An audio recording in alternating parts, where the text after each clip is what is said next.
What I thought I'd share with you right now is something that I usually do only in science conferences, but that too in selected science conferences, because most neuroscience conferences are not about consciousness, they're just about neural correlates of consciousness.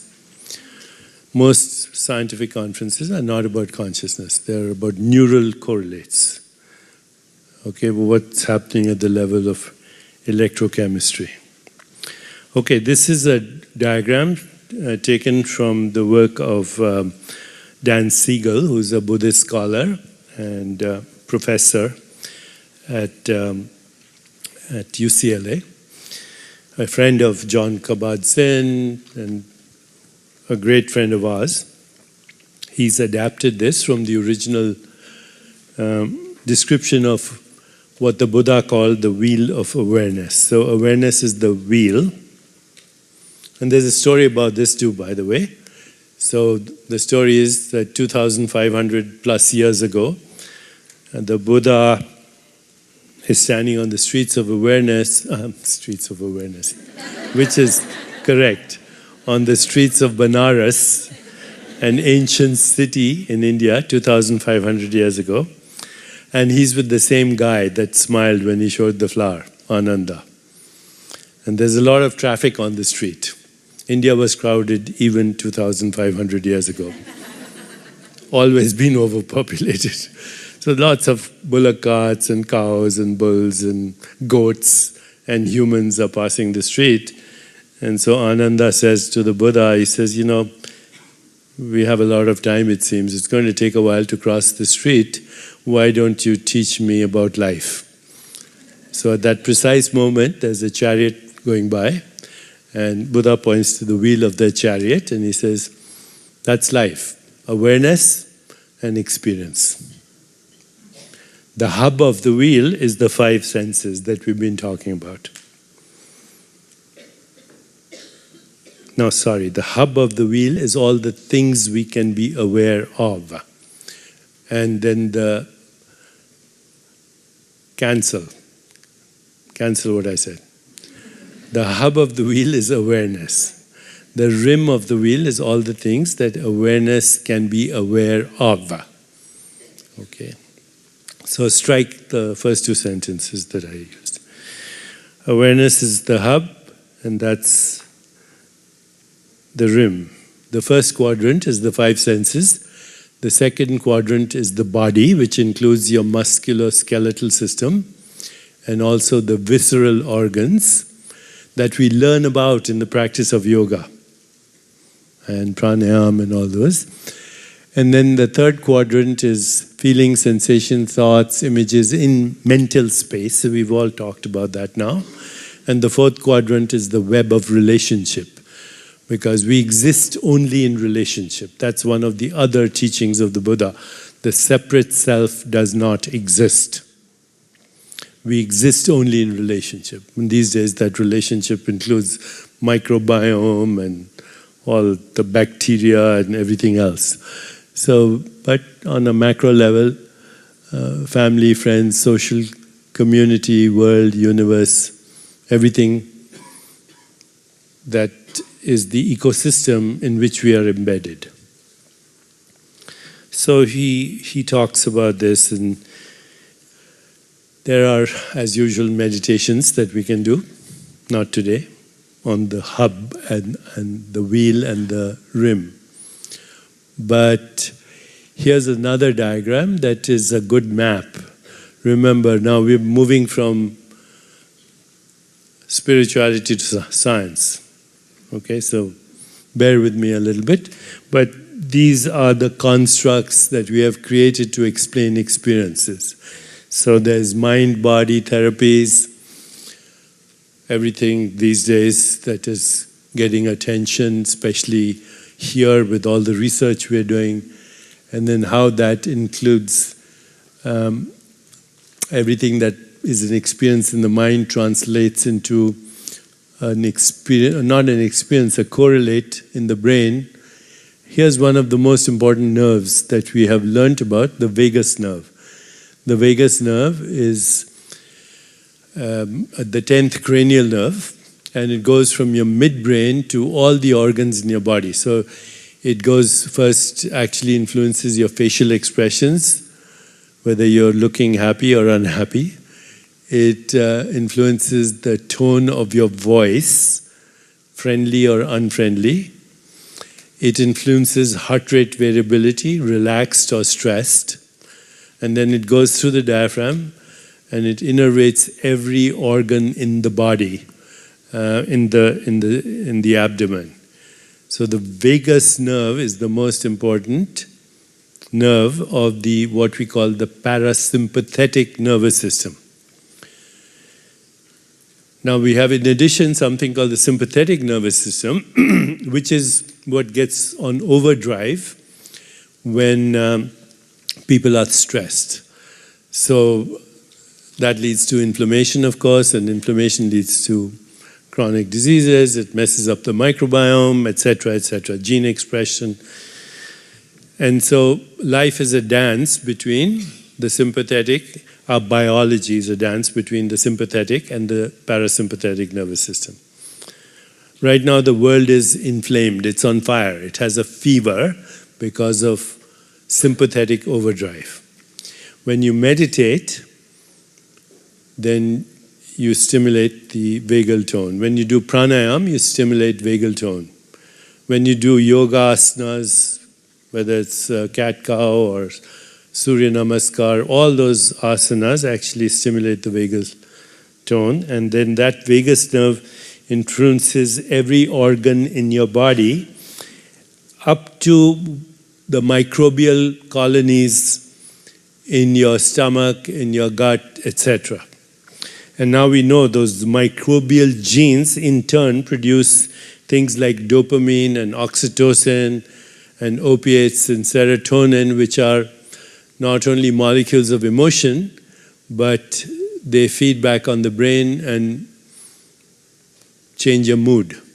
That's why people feel good after doing yoga or breathing or meditation.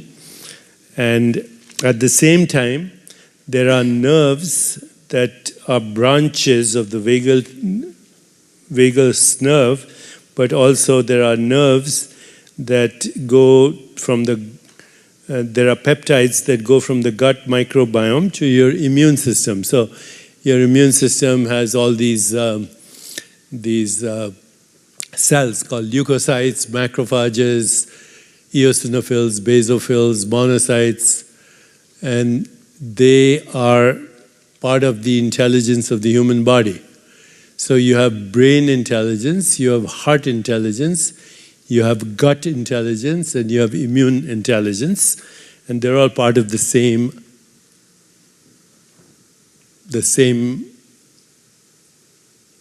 play of consciousness or awareness, which is being. And we can map these out, you know, all the hormones from the pituitary that go to the gonads, to the pituitary influences other hormones. It's one self-regulating, self-organizing, self-healing system in awareness. Only it comes to your conscious experience when it's disturbed. Right now you're not concerned about your heartbeat, but if there was something happening there, it would come into your conscious experience. So what is doing all this? It's consciousness or awareness that's doing all this.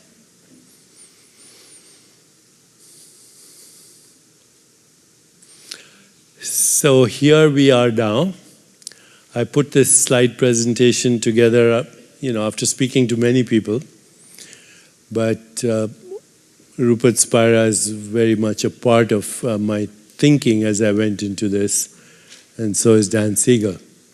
Here are the different parts of the brain, and again, please don't try to bother to try and write this down all the time. As I said, the video will be up online at some point. But basically your frontal lobe, which is the front part of your brain, right here behind the forehead, that you use that when you are in self-awareness. in what is called metacognition. Metacognition means being aware of having an experience and being aware of making a choice. Okay. So when you make choices consciously, or when you're aware of having an experience, as you are now, with focused attention, then your frontal lobe gets activated. But then there are other parts of the brain, parietal lobe, which are responsible for recognition of perception, cognition, limbic brain, which is responsible for monitoring emotions, temporal lobe, which is organizing sensory input into various aspects of language, occipital lobe for visual perception, cerebellum for balance, and brainstem for all these autonomic functions. You can see that the brain is probably the most complex organization of, and I'm going to use this word because of awareness. The brain is the most complex organization of awareness in the entire universe. Human brain. So today we are learning, we have this word called neuroplasticity, which means your brain is not a noun, it's a verb. In fact, there's no structure in the universe that we could call a noun. Nouns are conventions of language. They do not describe reality. Reality is always an activity in awareness. So the brain is neuroplastic, which means every experience causes both, well, not every experience, but there are experiences that cause neurogenesis. Neurogenesis means the generation of new neurons, and synapse genesis, which means the generation of connections between neurons. So today one of the efforts in brain science is to look at the connectome. Connectome means the connections between neurons. I can predict right now that it's a multi-billion-dollar project involving many scientific centers all over the world with billions of dollars of funding, doomed to fail. Why is it doomed to fail? Because there's no such thing as a permanent connection. Every experience reshapes the connections, but for most people it is permanent. Why? Because of habits of conditioned behavior. They do the same things over and over again, but their connectome therefore remains fixed. But I can take an artist and a ballet dancer and a piano player and a skier, and you'll see different connectomes. Why? Because they're experiencing every day through habit and practice the same perceptions and the same choices. That will create a fixed connectome. When Einstein's brain was examined, by the way, they were looking for why is his brain different?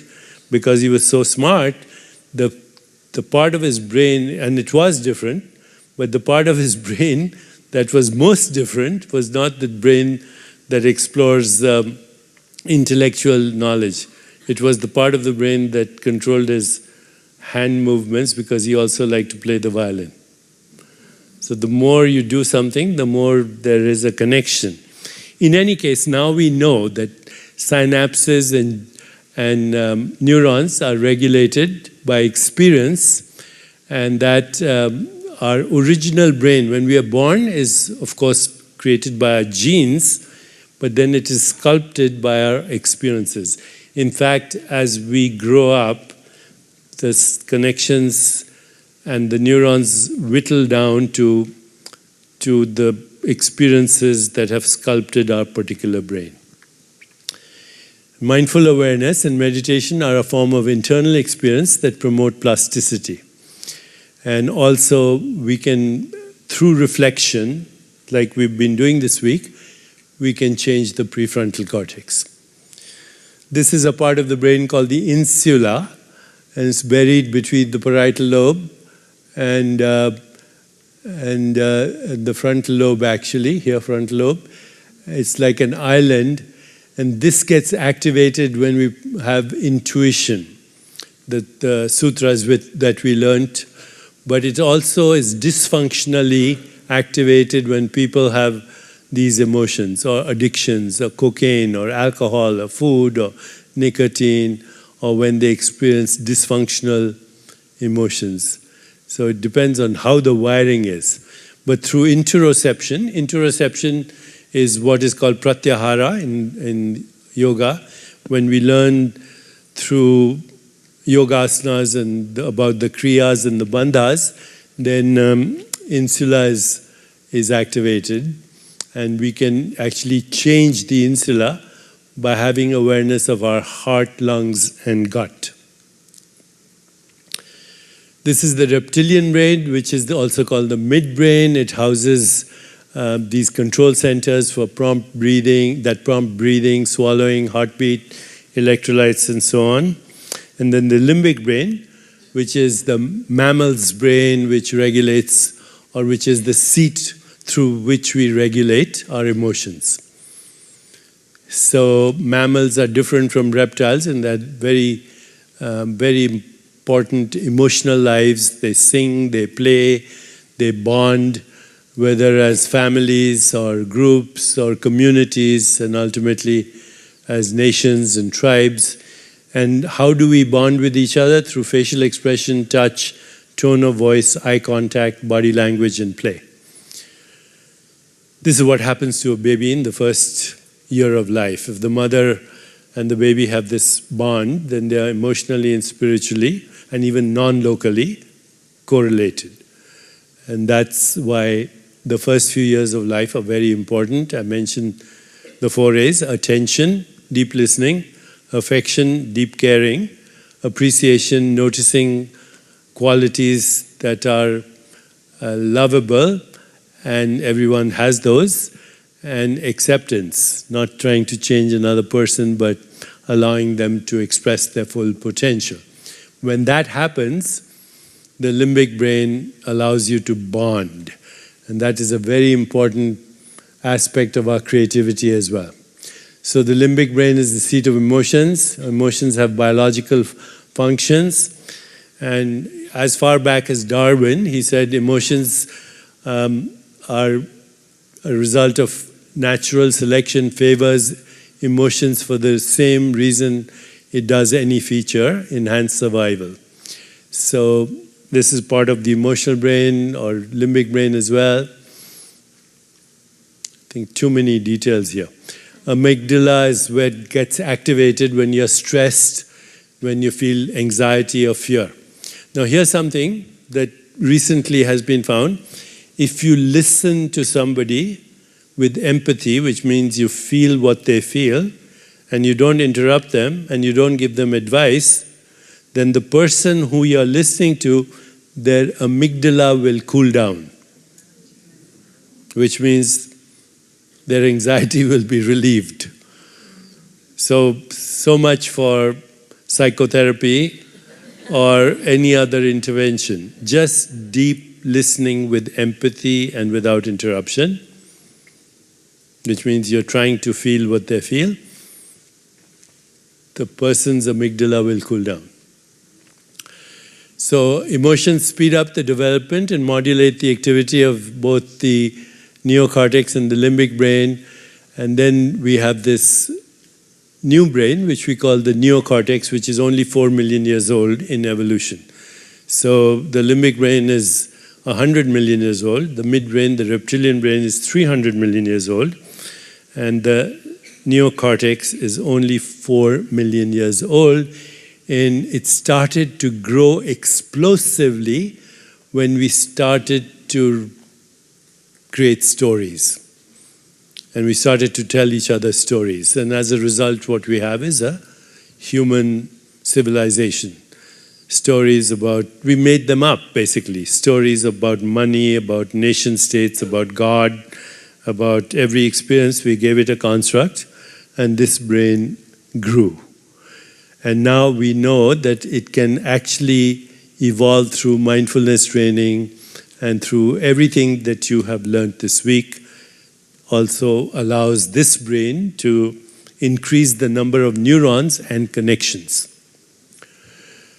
So the neocortex is involved. This is the new brain, the 4 million years old brain. And when you make conscious choices, when you have consciousness of your body, when you are monitoring and regulating your emotions, when you have response flexibility, this is a technical word, which means you're flexible in your responses, not reactive. You observe your reaction to react. You're not in the fight, flight, or the reactive response. When you stop, observe, decouple automatic reactivity and make a conscious choice. When you have empathy, when you have introspection, pratyahara, and then during all these processes, there's a peptide that's produced. It's called GABA. So in the vernacular, it's called GABA goo. GABA stands for gamma amino butyric acid. It's just a neuropeptide that dampens the reactive response in the brain. And so then you have insight, intuition, and then you start to regulate your insula and your heart, lungs, intestine, deep ways of knowing, which is called body wisdom. That's a quote from Blaise Pascal: "The heart has reasons that reason does not know." So listen to your brain, but listen to your heart and listen to your gut. 3 brains: reptilian, limbic, and cortical. So everything that we are seeing as problem in the world today, and no one can deny that the world appears to be in chaos. Social, economic injustice, extinction of species, war, terrorism, and everything that cannot be sustainable. That's why yesterday, I had Lena talk to you about the common factor there, which is hostility in some form or another coming from emotional dysfunction. So I would say this is a world crisis right now. Everything from violence to chronic illness. Only 5% of disease-related gene mutations are fully penetrant. The rest have to do with what's happening in our consciousness, what's happening in our awareness.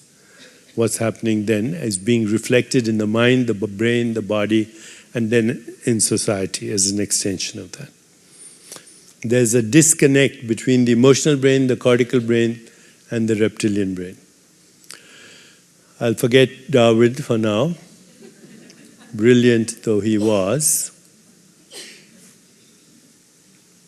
Or maybe not. It's very good that people have thought about these things before us. So, and very few people know about this aspect of Darwin's life. Everybody knows about him through what is called the evolution of species, but he spoke about emotions. He said the eyebrows lift in surprise to move ocular ability and the extent of the visual field in an animal for survival. So surprise is that emotion that occurs in evolution as a result for the need for survival. He said the indrawn breath of a startled response prepares one for sudden flight. The upturned lip of a socialite sneer is the remnant of a dog snarl in which the animal exposes a cuspid to warn an opponent of its ferociousness. Fear readies the animal for flight. So all emotions have biological function. Disgust. This is a later adaptation because he knew nothing about, I don't think, about Pasteur's germ theory, but nauseous revulsion warns mammals of the invisible likelihood of contamination from rotting foods and gelatinous excretions. Jealousy alerts a mammal to the potential loss of reproductive chances. Contempt, pride, guilt, shame, humiliation inform social mammals with increasing precision about their status in a group. But then we are now coming to these emotions which Jonas Salk called metabiological evolution. We live here in San Diego, Salk Institute of Biology. Elizabeth Blackman is now the president of that. She was one of our researchers in the meditation study that we did, that I mentioned with telomerase. So love, compassion, empathy are connecting us with each other so we can take the leap from human to meta-human. That's a word that I'm using these days, meta-human, from Homo sapiens to meta-human. And that will lead to spiritual exaltation, peak experiences, the thrill of discovery, and we can map this in the brain. And how combining the intellect with the deepest emotions that we all yearn for, love, compassion, empathy, will become the basis then of intuition, creativity, vision, and a sense of the sacred. What Jonas Salk called metabiological evolution, the evolution of consciousness, and the evolution of consciousness or of consciousness. As Rupert said yesterday, the awareness of awareness. Okay, now I'm not planning to go through the history of the universe. That we can do some other time.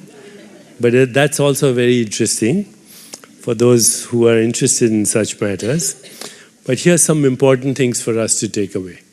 Through emotional bonds, we affect each other. We affect each other's moods, we affect each other's brain networks and the rewiring of our neurophysiology. We change each other's hormone levels. We change each other's heart rate, immune function, biological rhythms, blood pressure, sleep-wake cycles, dreams, digestive processes, and many other functions, going back to the basic idea that the separate self does not exist. And so the upcoming field in neuroscience is also called interpersonal neurobiology, that we can regulate through love and compassion and empathy. We can actually not only heal ourselves, but we can start to heal each other. And that's why we cannot ignore this part of our brain. Limbic regulation. So there's fun, I mentioned the other day, limbic resonance, which means resonating emotionally with another person. Limbic regulation, having the desire to heal each other. And limbic revision, those are the three aspects of healing. Limbic resonance means connecting emotionally. Limbic regulation means having the intention to heal each other.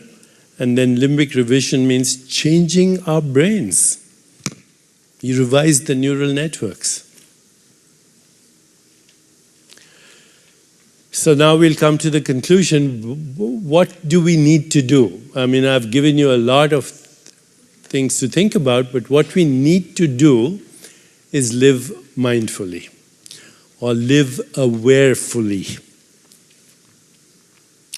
That means we need to be aware of our experience of the world through the five senses. When you eat mindfully. You taste mindfully. You smell mindfully. You're aware of your body.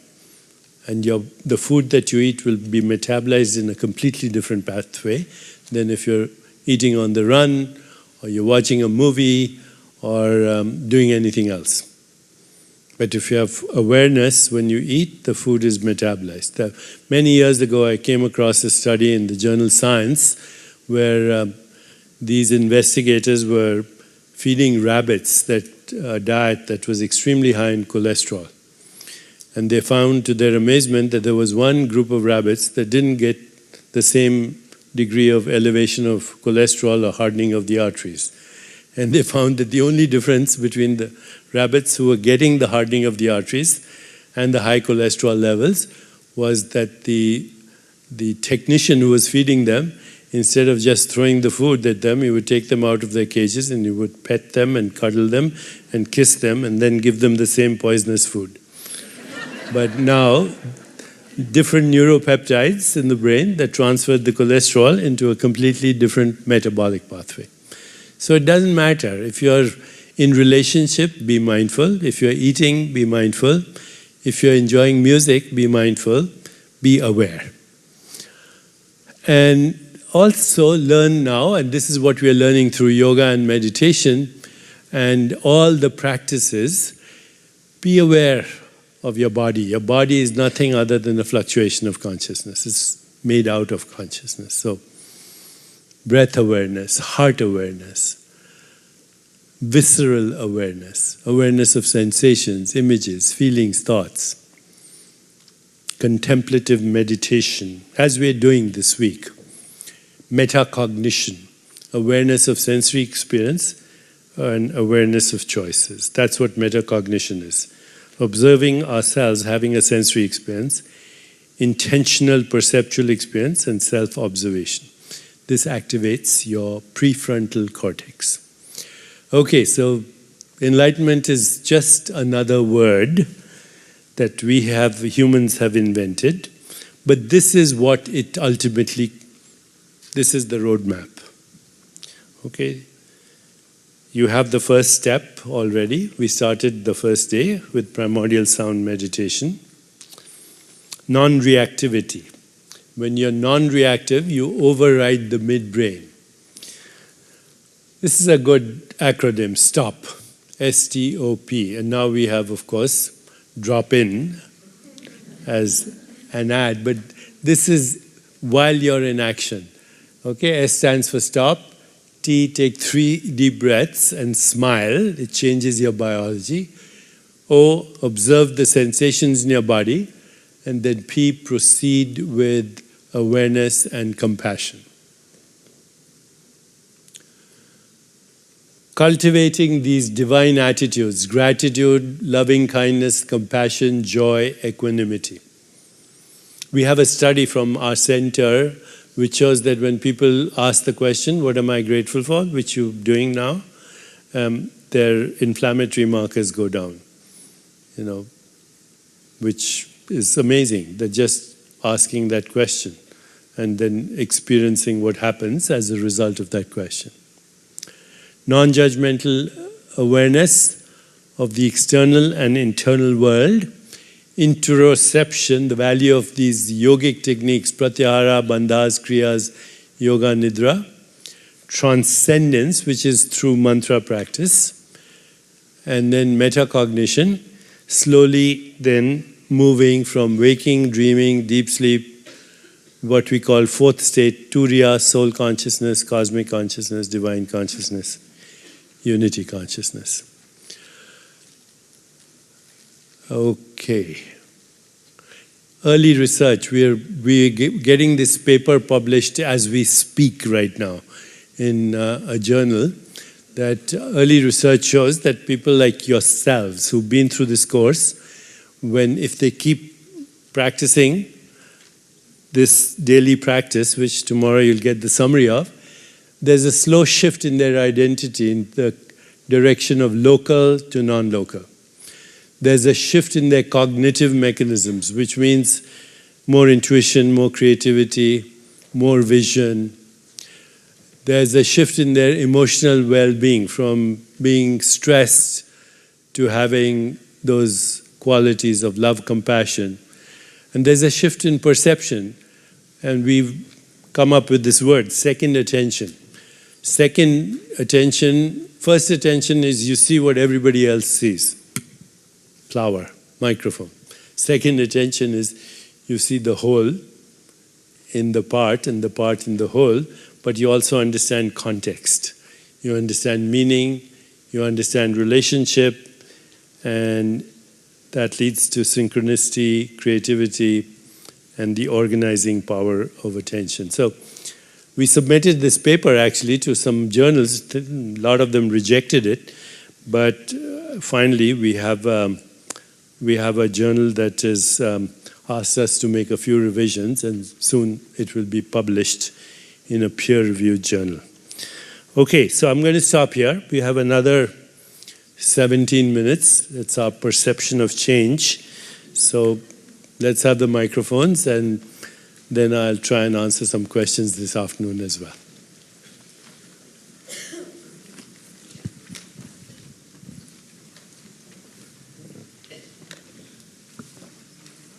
I hope this wasn't too much, but it's there for us to revisit, right?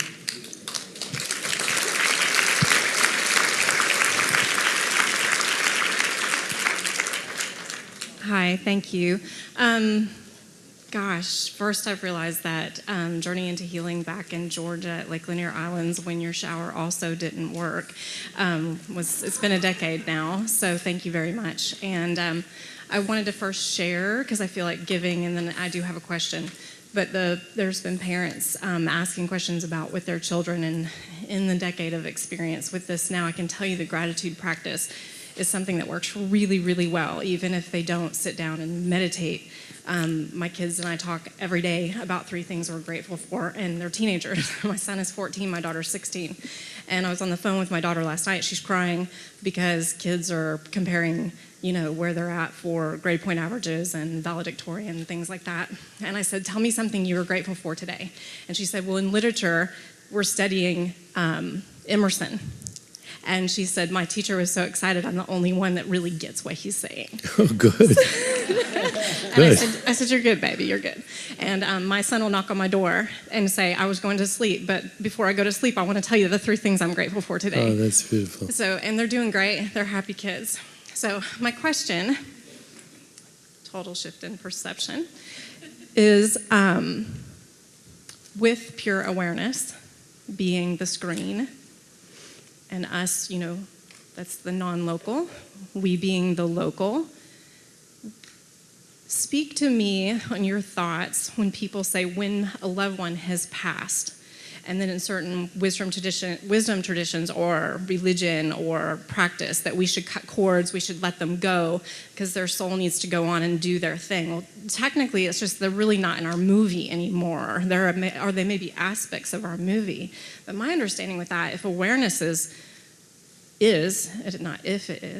pure, my truth would be there's no need.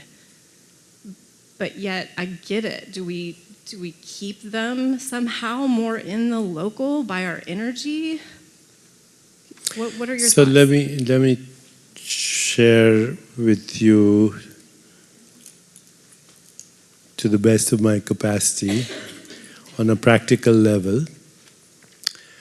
Grief is a very natural impulse, not only in humans but in other mammals. So elephants grieve, and there's now evidence that all other mammals do, because whatever the emotional bond was, it seems to be fragile right now. It's not the same experience that you were having before. So you cannot suppress grief, and you should not, number one. You should grieve to the fullest capacity. And grief has biological correlates. There's pain in the heart, there's gut-wrenching. So you should feel that and embrace that. And in addition, if you do that, and if you bring to your awareness the memories of all the good things, all the happy times you had, then you give grief its full due. And like any energy in the physical world, ultimately it exhausts itself. And all that's left is a loving presence, which you can have forever.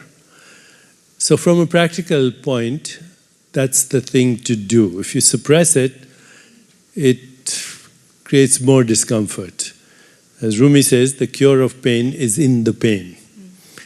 So, practical. Now the rest, I've tried very hard this week, and it takes a little time to understand that birth and death are constructs based on the construct of a body and a universe, which is an intellectual description of a mode of knowing and experience in awareness where all is inseparable, and that inseparability can never be shattered. Okay, thank you. So stick with my truths, yes. Yes. Thank you. Yes, I think it's been really interesting, a lot of the talk about death and non-death. I think we get more interested in death as we get a little bit older. But just to share an experience. So, as I've gotten older, I look behind the Prince of Death, and in this case, he is stalking me. I feel like I'm on death row. And the only uncertainty is the method of execution and the length of reprieve. And when I look again, he's a little closer. Don't worry, she's not near close to you yet. Okay. But closer than when I looked behind the last time. Let me just say that I was very fortunate to be present when both of my parents passed. It was really beautiful. And a very strange thing happened. When my mother died, my husband was on one side of her and I was on the other. And this gives us hope, I think, and kind of reinforces a lot of these concepts. I was holding her hand, he was holding her other hand, and I had read all about this and knew what the stages would look like. And when she took her final breath, I leaned over and kissed her on her forehead, and my husband leaned over and kissed her on her forehead. And he had his cell phone in his pocket, and it started making noise. And of course, I was so irritated, What the hell is wrong with you? My mother's dying, and you didn't turn your cell phone off. A little bit like our meditation this morning when somebody said, right? And he took his phone out, and by the way, he thinks that I'm a little whiffy or whatever, or, I'd like to think that perhaps I have a higher level of conscious awareness. But this made him a believer. My mother had just taken her last breath, and his phone was ringing, and of the thousands of songs, it wasn't his phone ringing, a song spontaneously started playing, a song that I didn't know, but that I tell this, it's emotional to me to this day. It was Bruce Springsteen's This Life, and the words are, a flash, then stardust in your eyes, 1,000,000 years for just this night. In a way, it'll be all right. This life, and then the next. With you, I have been blessed. What more can you expect? And it goes on. So that is one of a number of, whatever we want to call them, synchronicities. But I will say, my husband now has a higher level of consciousness. But here is my question, Deepak, if I might. You say, we talked the other day about how death occurs when a certain energy is exhausted, and that reincarnation is the reappearance of that energy. And you said, and here's the part that intrigues me, that generally you feel that energy, and I think I got this right, is somewhat improved. Now, how do we know, or what is it that leads you to think or to have said that, it's very hopeful, but that, when you look at what's happening in the world, is it in a more cosmic sense that you believe that that energy, that reincarnation is somewhat improved? Well, first of all, you can only start where you left off, right? So you're at least at the same level.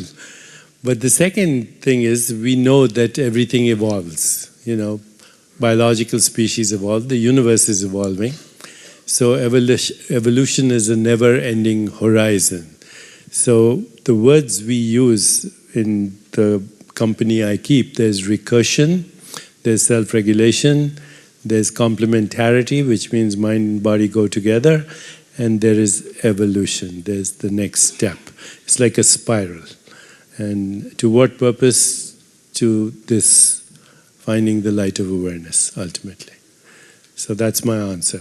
But I want to share with you a story because it's a public story and I don't mind sharing it.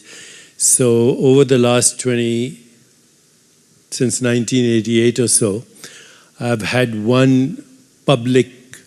have many public critics, but one public critic who has been very vocal through the years. His name is Michael Shermer. He's the founder of a magazine called The Skeptic. And when I published Quantum Healing, I was on the cover of Skeptic magazine, which was pretty young then, as a fraud, as a charlatan. Over the years, we've had very combative public debates. They're all on YouTube if you want to find them. And, you'll find him screaming at me and me also screaming at him. Then recently, a couple of years ago, he got married. And he got married to a person from Germany. And she had watched these debates, etc. And she said to Michael, you guys keep talking past each other. Have you ever even bothered to see what they do? So they came here and they spent 3 days through one of our programs, Perfect Health or whatever. They learned meditation and he suddenly became very mellow. But of course, his skepticism, a good attitude in science. It says, I have an open mind, prove it to me and convince me. And skepticism is not the same thing as cynicism. Skepticism is healthy, I have an open mind. Show me why I should be open to this. So I think from a cynic, he became a legitimate skeptic. And now I'm telling him you have to be a radical skeptic because there's no such thing as the physical world. And now that's a giant leap for him and he's not ready. But in any case, we developed a very civil dialogue and relationship. In fact, he's launching a new book and I'm helping him. And we did a YouTube event 2 weeks ago. But one of the things that happened after his wedding was that they had a celebration in Los Angeles. His wife is from Germany. And the wife, whose name is Jennifer Shermer, I'm going to send them this video afterwards, this conversation. So while they were having the celebration, Jennifer had an emotional breakdown of sorts. She got very emotional and she left the reception to go to her bedroom to just maybe cry a little bit. And there was an old radio from Germany that she had brought with her, an antique radio. And she was thinking at that moment of her grandfather who had brought her up and with whom she had a close relationship. So as soon as she went to the bedroom and Michael followed to see what was wrong, the radio, which was an antique radio, suddenly started broadcasting the grandfather's favorite song. Now this radio hadn't been working. So actually Michael, who has a column in the Scientific American, he wrote about this in Scientific American, that this was uncanny for him. And he doubts, he's a skeptic, etc. And then he actually sent me a link to that article. And I said to Michael, it's nothing uncanny. There was probably some dust that fell off. And it happened to go to that favorite station, which were already tuned in to that station, in Germany. So I said, there's nothing uncanny about this. It's just the timing of it that is meaningful. So what you say is a synchronicity is the meaning that is personal to you, and it's orchestrated in consciousness as a meaningful coincidence. And therefore, there's immense insight in that experience, not only for you now, but as you're sharing with all of us. So thank you very much. And thank you for your amazing life's work. Thank you. Thank you. Okay, last question, and then I'll be back later. I'm curious about the baby in the womb who experiences trauma, whether from substances or a mother's depression or not enough baby Einstein. Whatever the trauma, it occurs before there's words or constructs to understand it. So what does the neuroscience say, what's happening in the brain? And then what are the implications as the baby grows and his or her felt sense of consciousness was not bliss in the beginning? So this is something we're still learning about, okay, through epigenetics. There's some evidence, it's not only the baby, if your ancestors 2 generations ago had severe trauma, and there's some evidence of this in Holocaust survivors, if they had some traumatic experience as being in a concentration camp, then 3 generations down, those kids born of those Holocaust survivors are prone to diabetes, inflammation, metabolic syndrome et al., etc.